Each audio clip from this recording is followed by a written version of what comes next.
দিনাজপুরের হাকিমপুর হিলিতে ফ্যাসিস্ট আওয়ামী লীগের দোসর ইউনিয়ন আওয়ামী লীগ স্বেচ্ছাসেবক লীগের মহিলা বিষয়ক সম্পাদিকা এবং আলিহাট ইউনিয়নের প্যানেল চেয়ারম্যান নীলুফা ইসলামের অপসারণের দাবিতে এলাকাবাসী মানববন্ধন ও বিক্ষোভ মিছিল করেছে। সোমবার সকাল 11টার দিকে উপজেলার আলিহাট ইউনিয়ন পরিষদের সামনে রাস্তায় প্যানেল চেয়ারম্যান নীলুফা ইসলামের অবাঞ্ছিত ঘোষণা ও অপসারণের দাবিতে এলাকাবাসী মানববন্ধন ও বিক্ষোভ মিছিল করেছে। মানববন্ধনে এলাকার সব বয়সের নারী ও পুরুষ অংশগ্রহণ করেন। পরে এলাকাবাসী বিক্ষোভ মিছিল করেন। আলিহাট ইউনিয়ন পরিষদের প্যানেল চেয়ারম্যান হিসেবে ছিলেন নীলুফা ইসলাম।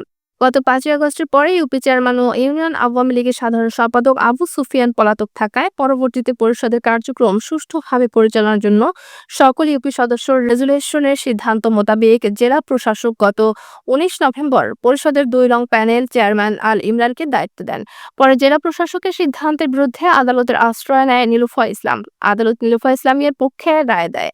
নীলুফা ইসলাম আলিহাট ইউনিয়ন আওয়ামী স্বেচ্ছাসেবক লীগের মহিলা বিষয়ক সম্পাদিকা ছিলেন।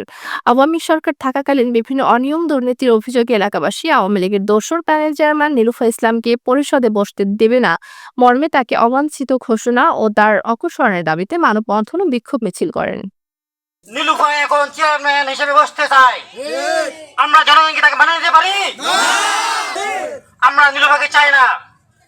নীলুফা কোনদিন বসতে না পারে, এই জন্য আমাদের আজকে মানববন্ধন। এখানে সকলে আমরা উন্নয়নবাসী এখন উপস্থিত হয়েছি।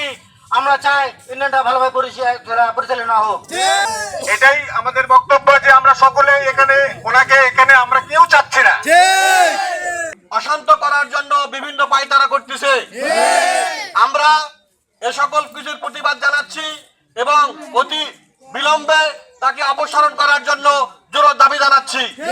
বসতে দিব না চেয়ারে, শুধু একটা কথা, অন্যায় করেছে, দুর্নীতি করেছে, 2বার বহিষ্কৃত হয়েছে, তাকে আমরা চাই না।